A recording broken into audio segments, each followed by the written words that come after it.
बिस्मिल्लाहिर्रहमानिर्रहीम अस्सलाम वालेकुम। मैं हूं गुफ़रान अहमद चिश्ती और आप देख रहे हैं जागीर न्यूज़। नाज़रीन, जैसा कि आपको पता है कि हमारे प्रोग्राम में हमने मौजू छेड़ा था कि पाकिस्तान की मौजूदा सियासी सूरत हाल पर हम लोगों से राय जानेंगे। हमारे साथ अभी मौजूद हैं खालिद हुसैन शाह, सीनियर तज्ज़ियाकार हैं, एडिटर हैं रोज़नामा अफ़कार हक़ से। उनसे पूछते हैं कि उनकी क्या राय है पाकिस्तान की मौजूदा सूरत हाल पर। खालिद साहब, ये बताइए कि जो हमारे मुल्क में महंगाई की सूरत हाल चल रही है, क्या समझते हैं कि हुकूमत या आने वाली हुकूमत हमारे मुल्क में किसी गरीब को कोई रिलीफ दे सकेगी? बिस्मिल्लाहिर्रहमानिर्रहीम। Thank you so much for joining me. Chishti साहब, असल में बात ये है कि पिछली हुकूमत 3.5 साल आपने गुजार के गई है, तो वहाँ भी हमेशा जो पिटता रहा है गरीब ही है। अगर आप कोई भी आप हिस्ट्री उठा के देख लें, तो जो गरीब है उसने सदा ही गरीब रहना है।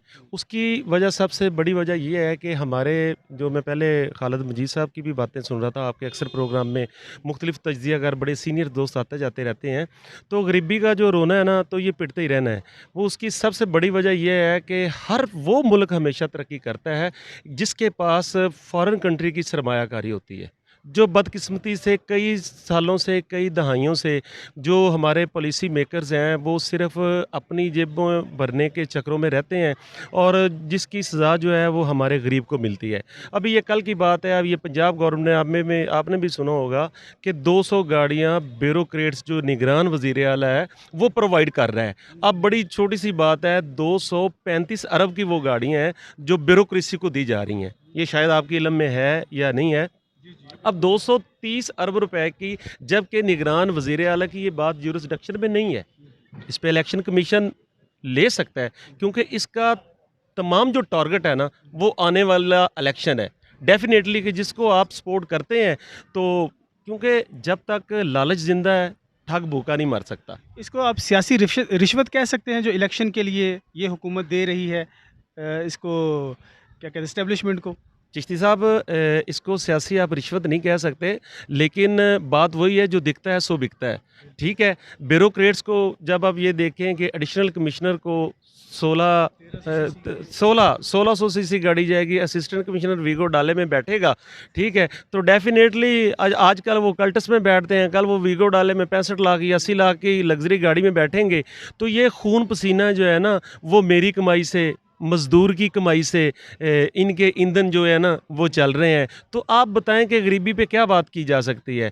पहले आप अक्सर लोग देखते हैं कि असल में ये नेशनल जो है ना सियासत, आज मैं आपको बड़ी एक नई अपना तज्ज़िया देता हूँ आपको, कि नेशनल जो हुकूमत होती है ना, नेशनल सियासत होती है, इसमें गरीबी के आप मंतक पे बात नहीं कर सकते। हमारी कौम को इंटरनेशनल एजेंडे के तहत इस कदर आपस में गंभीर सिचुएशन पैदा कर दी गई है। आज 300 रुपये पेट्रोल हो चुका है, 5-6 हज़ार को आटा आ रहा है। क्या आपको स्ट्राइक नज़र कहीं आती है? इसकी वजह क्या है? इसकी वजह ये है कि अगर मज़दूर आज स्ट्राइक पे निकलेगा, तो शाम को 1000-1500 जो लाता है, तो उसका ईंधन कैसे जलेगा? उसके बच्चे कैसे खाएँगे?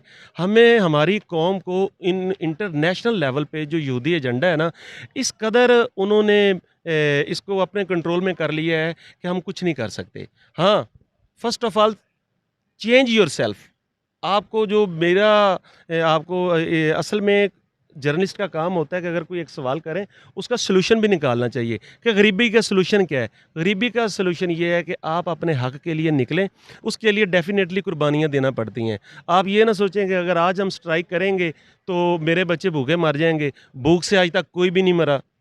ये सिर्फ बातें हैं, बिकॉज़ कि वल्लाहु खैरुल राज़िकीन, अल्लाह पाक अगर पत्थर में कीड़े को रिज़्क़ दे सकता है, तो हम तो एक कौम है, ज़िंदा कौम है, इंशाल्लाह भूख से नहीं हम मरते। तो इसके लिए हमें खुद स्ट्राइक करनी चाहिए, इन्फॉर्मेशन एक्ट का इस्तेमाल करना चाहिए। जो लोग हमें लूटते हैं, हम आम आदमी के लिए 19 ए इन्फॉर्मेशन एक्ट है। आप एक एक्सियन से पूछ सकते हैं कि मेरी गली के लिए यहाँ लाखों या मेरे शहर के लिए करोड़ों का बजट दिया गया है, किधर है वो बजट? आप पूछ सकते हैं। अगर इस चीज़ की, इस किस्म की अवेयरनेस होगी, तो ये ईवानों तक भी बात जाएगी, ये उन हुक्मरानों तक भी बात जाएगी जो हमारे खून पसीने की कमाई से ये आज नई-नई लग्ज़री गाड़ियों में बैठते हैं। आप देखते हैं कि आप यहाँ जहाँ हम इस वक़्त प्रोग्राम कर रहे हैं, आपको बेतहाशा सरकारी गाड़ियाँ नज़र आ रही हैं। आज सैटरडे संडे है, फेडरल की छुट्टी है, तो आप कह सकते हैं कि ये ऑफ़िशियल मामलात के लिए यूज़ हो रही हैं।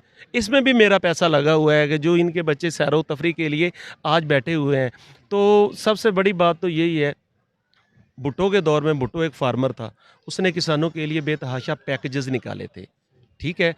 मियां नवाज शरीफ साहब जो हैं, ये इंडस्ट्रियलिस्ट हैं, इन्होंने इंडस्ट्री ठीक करनी है।